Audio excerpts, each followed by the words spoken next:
மற்ற ரோல்கள்ல இருந்து did you feel இது எனக்கு கொஞ்சம் வேற மாதிரி இருக்குன்னு என்ன ஃபீல் பண்ணீங்க? எனக்கு வந்து ஆல் தீஸ் டேஸ் என்ன நீங்கள் ஒரு நெகட்டிவாக ரக்கடாக அப்படி பார்த்துருப்பீங்க. ஆமா. அப்படியே தான் பார்த்துட்ருக்கீங்க.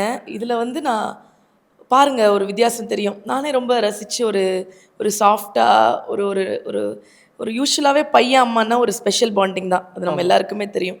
அதே மாதிரி விஷயங்கள் தான் இதுலேயும் இருக்கும் அப்படின்னு நான் நம்புகிறேன்.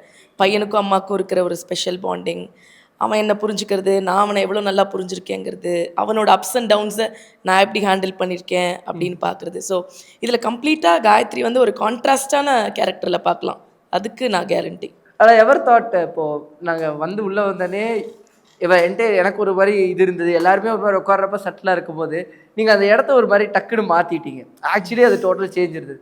ஆனா எனக்கே யோசிக்கிறேன், எப்போ பார்த்தாலும் ஏன்டா எனக்கு ரகடாவே எழுதுறீங்க, போனா என்னையே மாத்திடுவீங்க போல இருக்கு. உண்மையாலுமே இல்லை டிஸ்டர்ப் அப்படி பண்ணி. தான் நான் இது வரைக்கும் அப்படியே தான் பண்ணிட்டு இருக்கேன். தெரியல அது எனக்குமே பர்ஃபார்ம் பண்ண ரொம்ப கேக் வாக் மாதிரி இருக்குது. கெட்டவளா நடிக்கிறது எனக்கு ரொம்ப ஈஸியாக இருக்குது. ஸோ நல்லவளா நடிக்கிறது அப்படிங்கிறது எனக்கே ஃபஸ்ட் நான் ஓகே ஐயோ ஓகே நல்லா பண்ணிடுவியா நீ நல்லவளா அப்படின்லாம் அது மாதிரி